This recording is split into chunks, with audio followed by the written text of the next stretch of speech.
আমি মনে করি যে আমি ঢাকা শহরে নিরাপদ না। যখন বাসে উঠি তখন ছিনতাইয়ের একটা ভয় থাকে। নিরাপদ চলাচল করার পরিস্থিতি নাই। ঢাকা শহরে যানবাহনের বর্তমানে নিরাপদ নেই।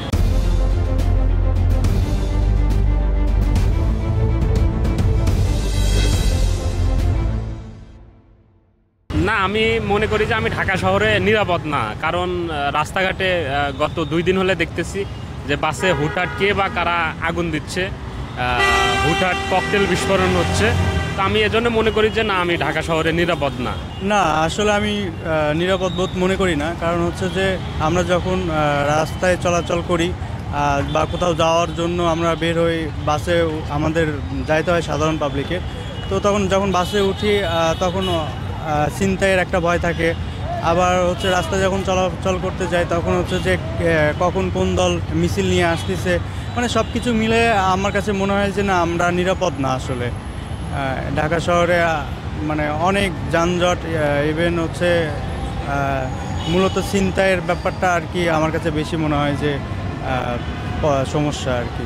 এক্সট্রিম মশার কয়েল প্ল্যান্ট ফাইবার দিয়ে তৈরি, তাই সহজে ভাঙে না, সুগন্ধিযুক্ত ও নিরবিচ্ছিন্নভাবে জ্বলে। ডেঙ্গু, চিকুনগুনিয়া বাহি সহ যে কোনো মশার বিরুদ্ধে দেয় এক্সট্রিম সুরক্ষা। ঢাকা শহরে অনেক জায়গায় ছিনতাই হয়।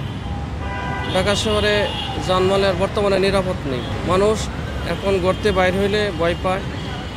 এরপরে চলাচল অনেক ব্যাঘাত ঘটে এবং ঢাকা শহরে অটো রিক্সা অনেক কিছু, ওই বাসেরে বা ট্রাক, এই যেমন মোটর সাইকেল, এই করাবরে তারা দেয় না, আপনার সাইড দেয় না। অটো রিক্সা প্রায়ই অ্যাক্সিডেন্ট হচ্ছে, মানুষ মারা যাচ্ছে। এগুলো তো ব্রেক নেই, বুঝছেন, কোনো লাইটও নাই যে ওরা সিগন্যাল দিয়ে ওইদিকে যাবে, এরকম যায় না।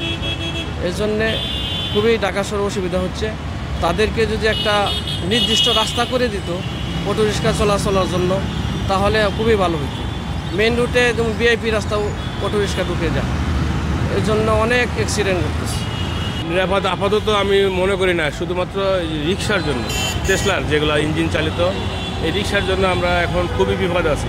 ওদের স্পিডটা এত, আমরা যদি বলি সাইডটা একটু কয় যে কিসের সাইড, যে আমি যাবো তারপরে যাবে, তো এইভাবে আমরা মানে খুব অসুবিধার মধ্যে আছি। আমাদের সাইড এবং প্রাইভেট খুবই কম এখন হয়ে গেছে আমার দৃষ্টিতে। রাস্তায় এখন প্রাইভেট কার খুব কম দেখতেছে, কী জন্য জানি না, টেসলারের জন্য কিনা। আর বিভিন্নভাবে জায়গায় দেখি যে নিরাপদ না, মানে টেসলারে লাগা দিতেছে, নাহলে আমাদের হুন্ডার পিছনে এসে লাগা দিতেছে। আমার ইতিমধ্যে 2বার লাগা দিচ্ছে, তাহলে আমি নিরাপদ। আমি একটা আমার ডাউন দিচ্ছে একজন সার্জেন্ট, আমি দাঁড়াইছি 1 সেকেন্ড 2 সেকেন্ড 3 সেকেন্ড পরে এসে আমার মারছে, আমি 3 হাত পিছিয়ে গেছি, সামনে গেছি। তাহলে তো আমাদের নিরাপদ না, তাহলে আমি পড়ে যেতে আমার অসুস্থ হতে পারতাম। এই জন্য আপাতত ঢাকা শহর নিরাপদ না। 2-1 দিন হয়তো একটু দেখি যে গাড়ি কম থাকে, চাপ কম থাকে, তখন তো মনে হয় যে না, ভালোই লাগতেছে। নিরাপদ চলাচল করার পরিস্থিতি নাই। কারণ কি, অটো রিক্সা মনে করে প্রচুর পরিমাণ, কি বোঝেন নাই, অটো রিক্সা চালায় মনে করে দেন খুব সমস্যা আমার।